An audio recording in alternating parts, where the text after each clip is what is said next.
All right, everybody. Today we're going to be doing a video presentation on how to test a liquid-cooled cooling system. Some of the things that we're going to be looking at, some of the things to inspect, and I'm going to be using a cooling system tester kit, which we have here at the school, to look for basic things such as coolant leaks, a failed radiator cap, things like that. Because after all, we need to make sure that we have pressure in our radiator. What happens if we don't have pressure in our radiator?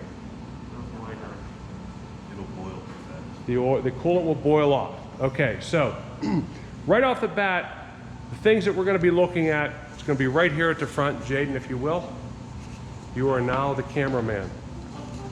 As we look at the front of our cooling system, we have our radiator.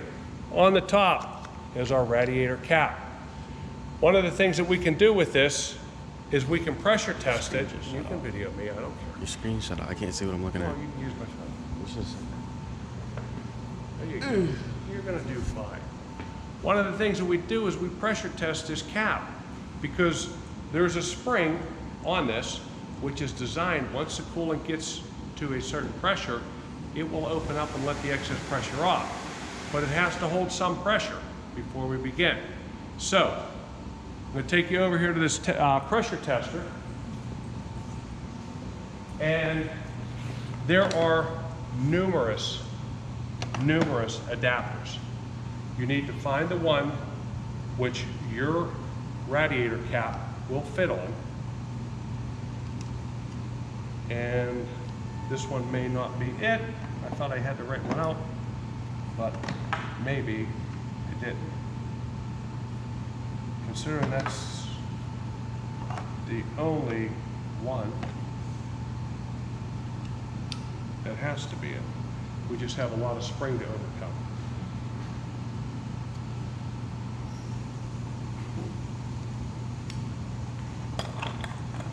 All right. Here we go. There it is. It's the blue one. Now, we're going to put our cap on and tighten it down. I want to bring to your attention, on this cap, it has a rating of 16 PSI. That means anything over 16 pounds of pressure, it will bleed off. So we take this guy, then we take our tester cap, we're going to put it on the other end.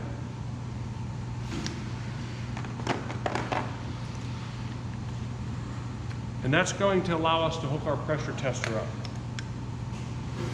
And if this cap is working correctly, I hook that on there like so, and here's our pressure gauge.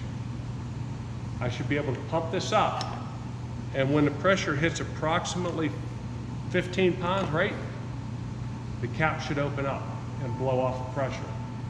If it lets go before that, then our cap is bad, and what's going to happen is our coolant's going to boil off. So our first test here, we're applying air pressure, and I don't know if you can see that, and anybody wants to come up and take a closer look.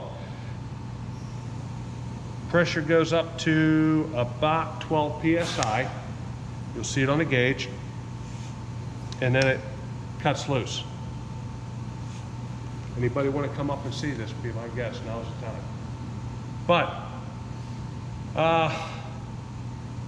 it's holding at about 7 PSI. Not exactly what I was hoping for. Should be about 15. So in all honesty, this cap should be replaced.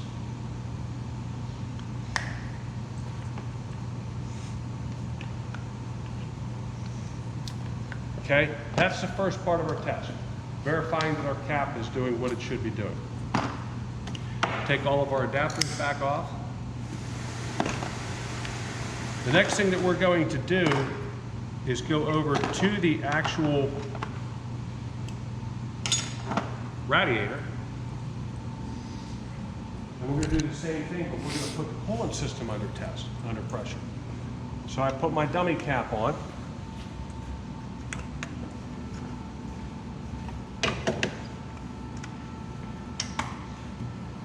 hook up my fitting. Now, what we're going to be doing is putting pressure on the cooling system. You have to be careful here because there is no longer pressure relief on this system. If I overpressurize it, I can damage things. So we want to take this thing up to about anywhere between 10 and 15 pounds on our gauge. And it takes a while. It's not like the cap. Okay, we're right there at about 12 PSI right now. And number one thing I'm noticing is that the gauge is holding. If I had a leak somewhere, I would see that gauge start creeping down. While that's holding, we want to go around, and if I may, Jaden, on our engine, this is our water pump. On the very bottom, you can see a hole. And like I said earlier in theory, this is called a telltale hole or a blowhole or whatever you want to call it. But while we're pressure testing, while we've got pressure on that, if that water pump seal has failed, coolant will start to show up right there. Okay? These are basic tests that you can do for your cooling system. Now, also, we're going to double back here, and there's really no need to do any investigation because the pressure's holding. But if we were losing pressure, now would be a good time to go around our radiator and start looking at anywhere where there are coolant hoses, and we're going to inspect for leaks. Okay, so far so good. Aside from the cap being a little bit iffy, I'm a little bit worried about that, because if it fails to maintain pressure, the coolant will boil off and we'll lose it. Another common thing that's overlooked, more so for the dirt bikes and ATVs and everything else. Where's our radiator in reference to this machine? Front. What are we usually doing at your age when you're running through the woods because of your lack of experience? You're usually following somebody and they're kicking up mud.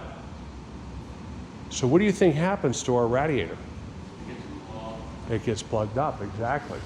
So we want to make sure that we inspect this radiator, make sure that there's no mud, that it's not all clogged up. I'll tell you honestly, that Mojave, I ruined a cylinder because I allowed the radiator to become plugged on a hair scramble. Not a hair scramble, but a poker run. It got so plugged up, I never realized that the engine was overheating.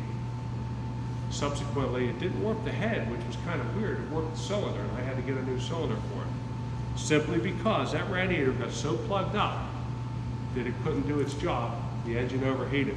Another thing, we like putting all these accessories on, right?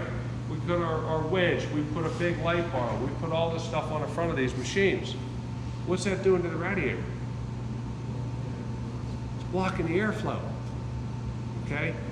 Customer comes in and says, hey, you know, this thing's overheating, and you're looking at the cooling system over and everything's good, pressure tested, the whole 9 yards, it's good, but you fail to recognize that they've got a big light bar up here, which is doing nothing but giving off heat because all the LEDs and the heat sinks and everything that's associated with them, it's giving off heat, it's blocking the airflow, or they put a plow on the front, that's another doozy. The plow creates a low pressure right behind the blade. And I know this from years of dealing with plows on trucks. Creates a low pressure and there's no air movement to go through the radiator. So you got to look at these things when somebody brings something in for issue with overheating. Is the radiator plugged? Is the coolant boiling off? Do we have things blocking the radiator? It's simple things like this for our coolant system test that can make all the difference in the world. But this is basic cooling system pressure testing 101.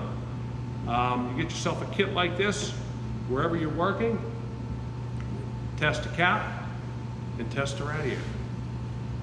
And if you got a leak here, then you start looking at hoses, you start looking for water pump, you start looking for failures and hope and pray that it's not a head gasket or something of that nature. Okay, that's pretty much our presentation on how to service a cooling system, how to inspect it.